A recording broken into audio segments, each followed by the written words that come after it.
द्रव्याचे मोजमाप या पाठामध्ये आतापर्यंत आपण द्रव्य म्हणजे पदार्थ असतो हे अभ्यासलं आणि पदार्थाची निर्मिती होण्यासाठी संयोग रासायनिक अभिक्रिया व्हावी लागते. संयुगाची निर्मिती रासायनिक अभिक्रियेमध्ये होते आणि मग रासायनिक अभिक्रियेमध्ये भाग घेणाऱ्या पदार्थांचं मोजमाप करतो आपण आणि मग याच्यावरून आपण एक स्थिर प्रमाणाचा नियम अभ्यासला, रासायनिक संयोगाचा नियम अभ्यासला, द्रव्य अक्षतेचा नियम अभ्यासला.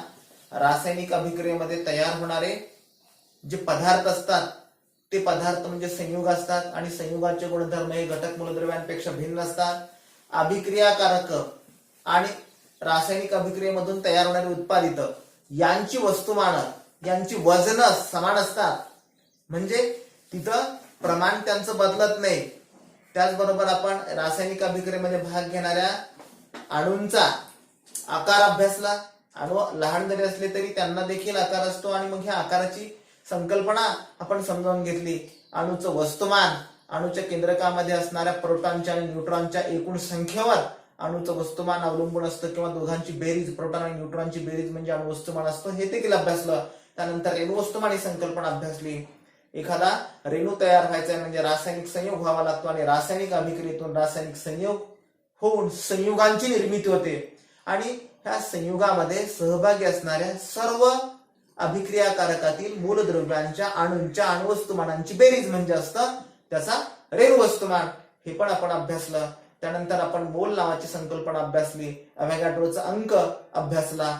6.022 × 10⁻23 इतक्या अणूंचा किंवा इतक्या संख्येचा संच म्हणजे एक मोल असतो आणि प्रत्येक पदार्थाचा मोल हा वेगळा असतो, कारण प्रत्येक पदार्थ वेगवेगळ्या अणूंच्या संयोगातून तयार झालेला असतो. प्रत्येक पदार्थामधल्या अणूंच्या संख्येची अणूंची संख्या ही वेगवेगळी असते, म्हणून प्रत्येक पदार्थाचा मोल देखील वेगळा असतो.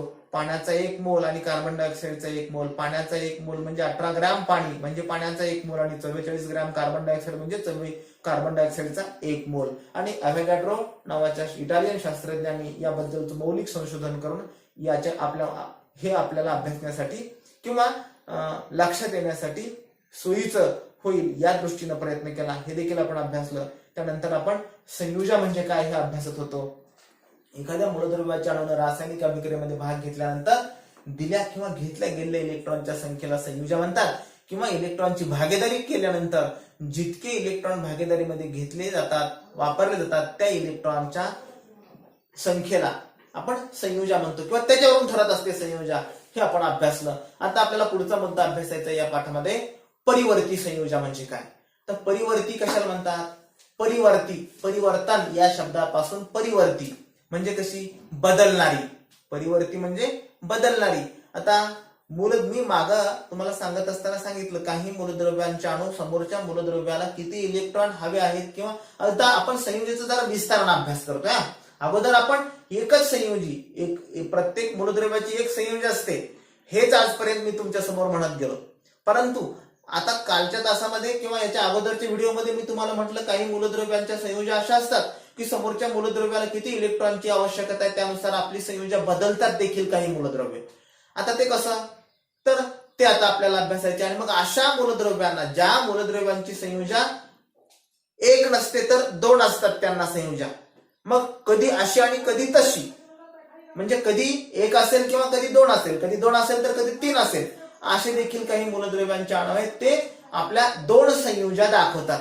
आणि मग अशा मूलद्रव्यांना परिवर्ती संयुजा दाखवणारे मूलद्रव्य म्हणतात. मग आता असे मूलद्रव्य कोणते ते आपल्याला अभ्यासायचे. उदाहरणार्थ लोखंड नावाचं मूलद्रव्य. लोखंडाची संज्ञा आहे Fe. लोखंडाचा क्रमांक आहे 26 आणि लोखंडाचं इलेक्ट्रॉन स्वरूपन जर लिहा म्हटलं तर कसं लिहिणार. आता लोखंडाचं इलेक्ट्रॉन स्वरूपन 2, 8, 14 आणि 2, हे एक झालं लोखंडाचं इलेक्ट्रॉन स्वरूपन. आणि अजून आपल्याला दुसऱ्या पद्धतीने एक लोखंडाचं इलेक्ट्रॉन स्वरूपन लिहिता येतं. त्यानंतर याही पद्धतीने आपल्याला लोखंडाचं इलेक्ट्रॉन स्वरूपन लिहिता येतं. आणि ह्या पद्धतीत ज्यावेळेस लोखंड अशा 2 पद्धतीने आपलं इलेक्ट्रॉन स्वरूपन दर्शवतो, ज्यावेळेस 2, 8, 14 आणि 2 इलेक्ट्रॉन स्वरूपन असतात त्यावेळेस लोखंड आपले दोन धन आयन तयार करतो आणि या ज्या दोन धन आयन आहेत या दोन धन आयनांना फेरस आयन म्हणतात. हे याचं नामकरण केलेलं आहे फेरस, तुमच्या पुस्तकामध्ये तक्ता दिलेला आहे. आणि यानंतर इथं ज्यावेळेस लोखंडाच्या बाह्यतम कवचामध्ये 3 इलेक्ट्रॉन असतात त्यावेळेस हे 3 इलेक्ट्रॉन देतातच, कारण ज्या मूलद्रव्याच्या बाह्यतम कवचामध्ये 1, 2 किंवा 3 इलेक्ट्रॉन असतात ते सगळे मूलद्रव्य काय करतात, आपले इलेक्ट्रॉन देतात रासायनिक अभिक्रियेमध्ये. आणि म्हणून या ठिकाणी याचं नामकरण कसं आहे, याचं नामकरण फेरिक असं आहे. मग ज्यावेळेस असं होतं त्यावेळेस 2, 8, 14 आणि 2 इलेक्ट्रॉन असतात, त्याचे इलेक्ट्रॉन स्वरूपण लिहिलं असतं, त्याच्या बाह्यतम कवचामध्ये 2 इलेक्ट्रॉन असतात त्यावेळेस हे 2 इलेक्ट्रॉन देतो. आणि ज्यावेळेस असं होतं त्यावेळेस फेरिक आयन तयार होतात, म्हणजे 3 धन आयन हा लोखंडाचा अणू इलेक्ट्रॉन देतो. म्हणजे लोखंडाची संयोजक किती झाली, मग इथं झाली 2 आणि इथं झाली 3. अशा पद्धतीनं लोखंड दोन पद्धतीने इलेक्ट्रॉन देतो. आणि यानुसार मग FeCl2 म्हणजे फेरस क्लोराईड आणि FeCl3 हे ट्रायक्लोराईड तयार झालं. म्हणजे हे 2 संयुग वेगवेगळी तयार करतो लोखंड. हे पण एक लोखंडाचा संयुग आहे, हे पण एक लोखंडाचा संयुग आहे. याच्यामध्ये आपल्याला एखाद्या संयुगावरून त्या मूलद्रव्याची संयोजन सुद्धा सांगता येते. इथं लोखंडाची संयोजन किती आहे, संयोजन आपण कशी, याची संयोजन याच्या पायथ्याशी आणि याची संयोजन याच्या पायथ्याशी लिहितो. म्हणजे लोखंडाची संयोजन 2 ही क्लोरीनच्या पायथ्याला लिहिली.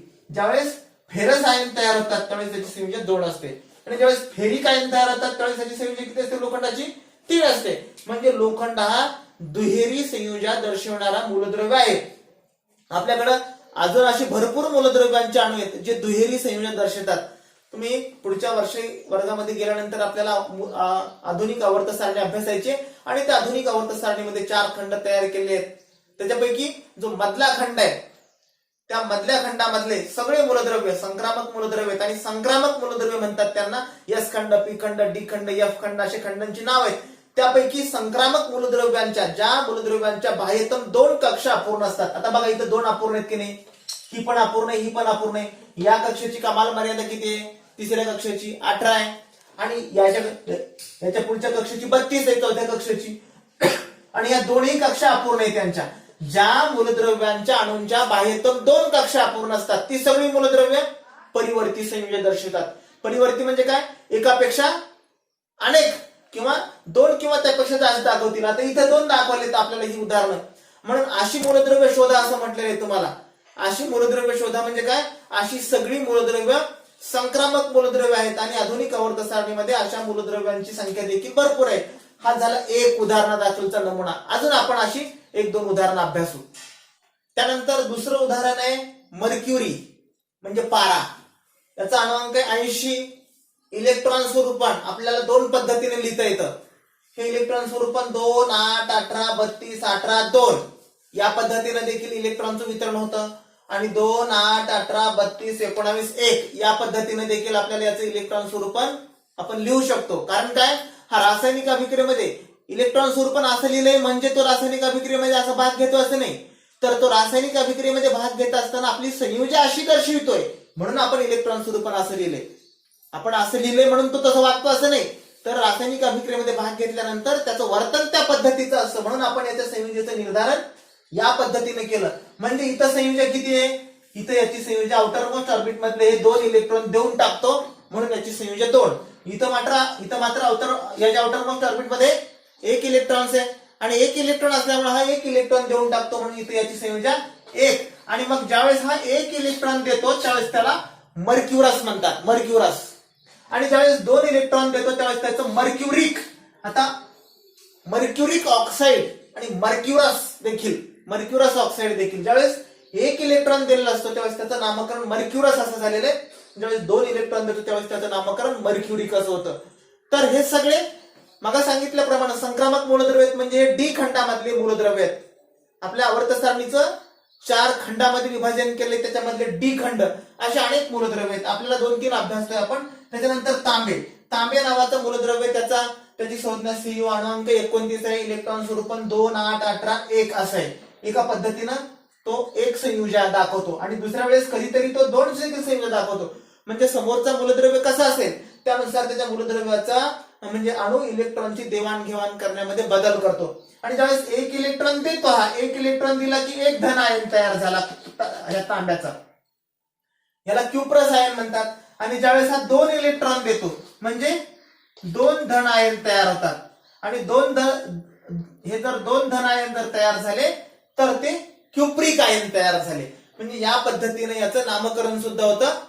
आणि अशी मूलद्रव्य वेगवेगळ्या परिस्थितीमध्ये वेगवेगळ्या प्रकारे आपल्या बाह्यतम कवचामध्ये असणाऱ्या इलेक्ट्रॉनची देवाणघेवाण करतात. आता हे देणारे सांगितले, घेणारे देखील असे काही मूलद्रव्य आहेत वेगवेगळ्या परिस्थितीमध्ये वेगवेगळ्या इलेक्ट्रॉनचा स्वीकार करतात आणि म्हणून त्यांची संयोजन देखील बदलते. मग अशा सगळ्या मूलद्रव्यांना परिवर्ती संयोजन दाखवणारे मूलद्रव्य म्हणतात. आणि हे सगळे कुठे आहेत? संक्रामक मूलद्रव्य डी खंडामध्ये असणारे हे सगळे मूलद्रव्य आहेत. तुम्हाला तुमच्या पुस्तकामध्ये हा तक्ता दिलेला आहे, हा तक्ता पहा. आणि या तक्त्यामध्ये आता जो तक्ता मी दाखवणार आहे त्या तक्त्यामध्ये काही मूलद्रव्ये, जवळपास 14 मूलद्रव्यांची यादी आहे. आणि 14 मूलद्रव्यांच्या यादीमध्ये त्या मूलद्रव्याचं नाव दिलेलं आहे, संज्ञा तुम्ही लिहायची, त्याचा अणुअंक काही जणांचा दिलेला आहे, काही जणांचं इलेक्ट्रॉन स्वरूपण दिलेलं आहे आणि काही जणांची संयोजन दिलेली आहे. याच्यापैकी काय दिलेलं आहे काय नाही दिलेलं आहे यावरून बाकीच्या गोष्टी या रिकाम्या जागा तुम्हाला भरायच्या आहेत. हा तक्ता पहा, या तक्त्याचं निरीक्षण करा. या तक्त्यामध्ये सुरुवातीची 7 मूलद्रव्य मी तुमच्या समोर ठेवतोय. त्याच्यामध्ये हायड्रोजन अणुअंक दिलेला आहे, हायड्रोजनचा 1, संज्ञा तुम्ही लिहायची, एक तक्ता त्याच्यात वाढवायचा आणि संज्ञा तुम्ही लिहायची. हायड्रोजनचा अणुअंक 1 आहे, इलेक्ट्रॉन स्वरूपण 1 आहे. संयोजक इलेक्ट्रॉन म्हणजे काय? त्या मूलद्रव्याच्या अणूच्या बाह्यतम कवचामध्ये असणाऱ्या इलेक्ट्रॉनच्या संख्येला संयोजक इलेक्ट्रॉन म्हणतात. इथं संयोजक इलेक्ट्रॉन हे 2 आहेत, ह्याला संयोजक इलेक्ट्रॉन म्हणतात. इथं संयोजक इलेक्ट्रॉन 1 आहे. एखाद्या मूलद्रव्याच्या अणूच्या बाह्यतम कवचामध्ये असणारे इलेक्ट्रॉन म्हणजे संयोजक इलेक्ट्रॉन असतात. इथं संयोजक इलेक्ट्रॉन 1 आहे. क्लोरीनच्या संयोजक इलेक्ट्रॉनची संख्या किती? 7. बाह्यतम कवचामध्ये असणारे क्लोरीनचे इलेक्ट्रॉन 7. ऑक्सिजनच्या संयोजक इलेक्ट्रॉनची संख्या किती? 6. वेगवेगळ्या मूलद्रव्याच्या अणूची संयोजक इलेक्ट्रॉनची संख्या वेगवेगळी असते. आपल्याला पहिला रकाना पूर्ण करून दिलेला आहे. आता दुसरा पहा. दुसऱ्यामध्ये हेलियम आहे.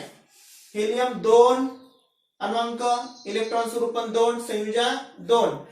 संयोजक इलेक्ट्रॉन 2 आणि संयोजा मात्र किती? 0. हेलियमची संयोजा 0 असते. त्यानंतर पुढचा दिलेला आहे लिथियम, अणुअंक दिलेला नाही, इलेक्ट्रॉन स्वरूपण दिलेलं आहे. इलेक्ट्रॉन स्वरूपणावरून आपल्याला अणुअंक सांगता येतो. 2 आणि 1 आहे म्हणजे अणुअंक त्याचा 3 आहे.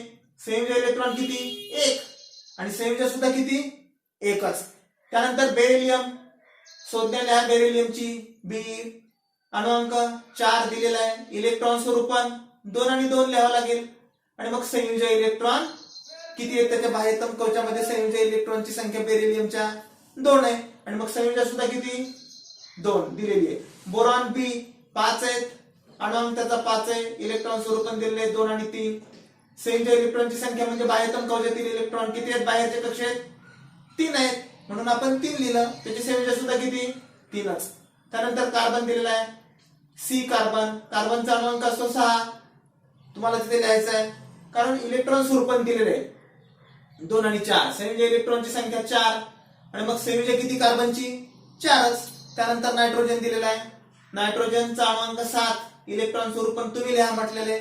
इलेक्ट्रॉन स्वरूपण कसं लिहावं नायट्रोजनचं? 7चं विभाजन 2 आणि 5.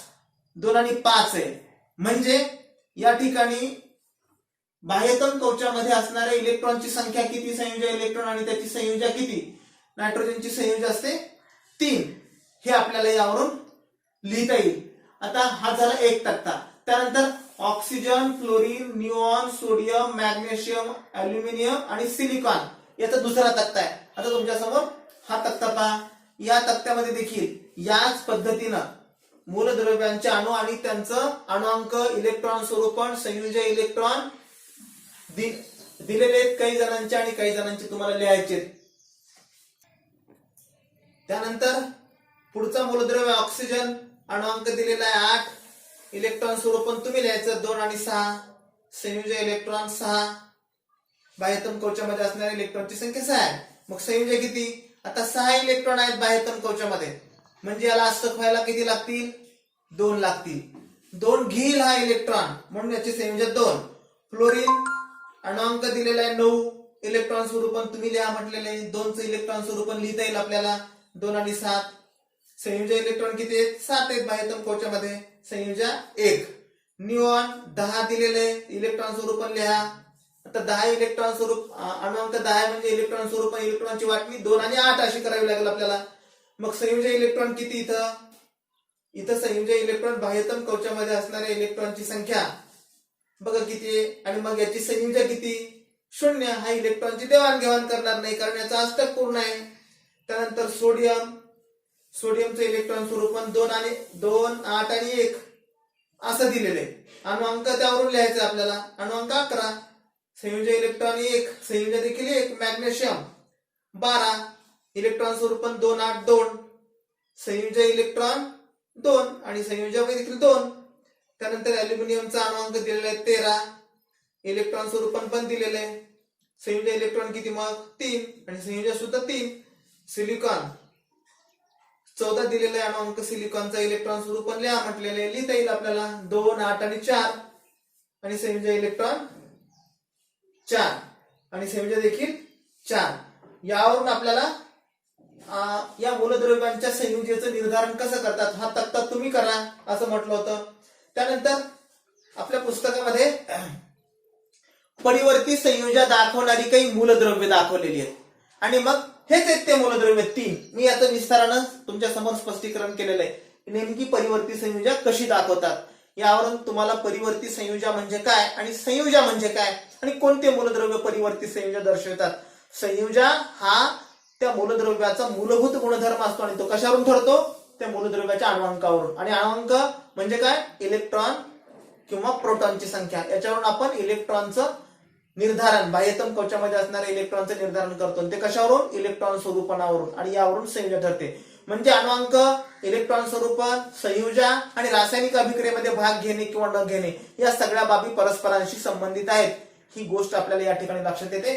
हा मुद्दा अतिशय महत्वाचा आहे. 8वीला होता थोडाफार, 9वीला जरा विस्तारानं झाला, 10वीला अधिक विस्तार असतो, 11वी 12वीला देखील जास्त विस्तारानं आणि पुढे गेल्यानंतर तर पूर्ण एक पेपरच असतो याचा. पूर्ण एक पुस्तकच या विषयाचं किंवा याच्यावरच अभ्यासायला आपल्याला असतं. म्हणून आताच जर हे सगळं लक्षात राहिलं किंवा आपण समजून घेतलं तर पुन्हा याच्याबद्दलचा आपल्याला जास्त त्रास होणार नाही किंवा विसरल्यासारखं वाटणार नाही. म्हणून मागच्या गोष्टींचा देखील आढावा घ्या, त्याची जरा उजळणी करा आणि हे देखील सगळं व्यवस्थित अभ्यासा.